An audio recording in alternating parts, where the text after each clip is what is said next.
Welcome you. Today we're doing a deep dive into the news headlines from June 27, 2025. Just a snapshot, really, of a single day. Right. But it's fascinating how, when you look closely, so many threads start to connect these different stories. Exactly. Our mission today: unpack the important stuff, the key nuggets from these sources, and, well, give you a shortcut to being really well informed. And it's quite a mix we have today. We're seeing everything from policy fights, public health debates, and some pretty big shifts in global strategy. Yeah. What's really interesting, I think, is how these things that seem separate actually show these underlying currents, things impacting your world, your wallet, even just broader anxieties in society. Okay, let's unpack this then. First up, politics and policy. Right here at home, there's a major legislative bottleneck happening. It's about that big, beautiful bill, Trump's big tax and spending package.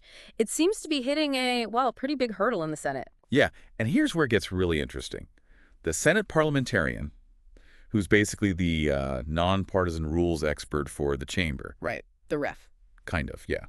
She actually rejected key Medicaid provisions in the bill. Now, this wasn't just like a minor procedural thing. Right. It's a real strategic blow. It basically means the GOP can't just ram these provisions through reconciliation with a simple majority. Ah, okay. Which has led to, well, some fierce pushback from Republicans. And all this is happening just before that critical July 4th deadline. Always a deadline. Always. So for you, this means you really need to watch for the ripple effects. What happens with proposed tax cuts? What about access to Medicaid? Even SNP benefits could be affected. It's shaping up to be quite the political showdown. Okay, so from those legislative battles, let's shift gears a bit. Let's talk public health decisions. There's this federal vaccine committee, and it's notably led by RFK Jr. They've made two pretty significant votes recently. Yeah, and this raises a really important question, doesn't it? Like, what's the actual science behind these decisions? Because they're getting a lot of attention. Right. So they voted against using flu vaccines that contain thimerosal. That's the mercury-based preservative. Okay, that's reigniting an old debate, isn't it? It absolutely is. A long-standing one, though. The scientific consensus has largely moved on. But then almost at the same time, they voted for a new monoclonal antibody treatment for RSV in infants. Which is a very different approach. Completely different. It's cutting edge, really. It's like giving the baby pre-made antibodies for protection, passive immunity. So these two votes together, they've definitely stirred up controversy in public health circles. I bet. Yeah, impacting the science discussion, the safety debate, and probably how future vaccine rollouts are going to work. Okay, and connecting this maybe to the broader economic picture, we're seeing some pretty big moves with the U.S. dollar, hitting three-year lows, apparently. And we're also hearing Trump criticizing Fed Chair Jerome Powell quite pointedly, even hinting he might replace him. Right.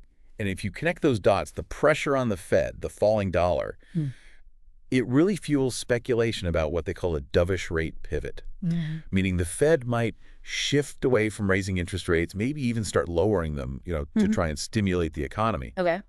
And for you listening, this currency swing, it directly impacts things like inflation, trade costs. Yeah.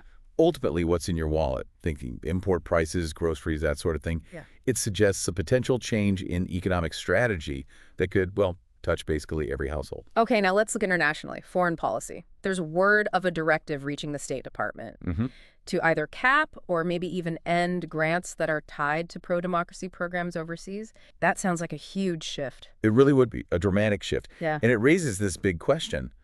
What are the global consequences? I mean, these programs have been a cornerstone of U.S. foreign policy for decades. Supporting civil society, democratic institutions. Exactly. So pulling back could signal a major retreat from promoting democracy in the traditional way. That could leave a vacuum, and it carries potentially significant geopolitical implications, could really shift global power dynamics. Wow. Okay, finally, there's this really impactful personal story, a Purple Heart veteran. Yeah. Decorated veteran, been in the U.S. nearly 50 years. And he reportedly self-deported back to South Korea, citing fears about immigration enforcement. That's a heartbreaking story. And what's really fascinating in a troubling way is how this one individual's situation seems to reflect maybe a rising anxiety, even among long-term residents, people with deep ties here, military service, Veterans. even veterans. Yeah. It brings the broader implications of current immigration policy into really sharp focus. Makes you challenge assumptions about, who feels vulnerable and how these policies impact people who, frankly, contributed a lot. What a range of stories today, just from one single day's headlines. High stakes policy fights, public health debates, global shifts, and then these deeply personal anxieties. Yeah. It really paints a vivid picture of the challenges right now. It really does. And this collection of news, it makes you think, doesn't it, about how our institutions respond under pressure, how policy shifts, even small ones, affect real people, and just the changing dynamics of how America engages with the world. So thinking about all this, what does it mean for you as you reflect on these different pieces we've unpacked today? Maybe consider what these changes suggest about, well, the stability of key institutions, or even how we define concepts like belonging and support, both here at home and around the globe. Yeah, lots to think about there.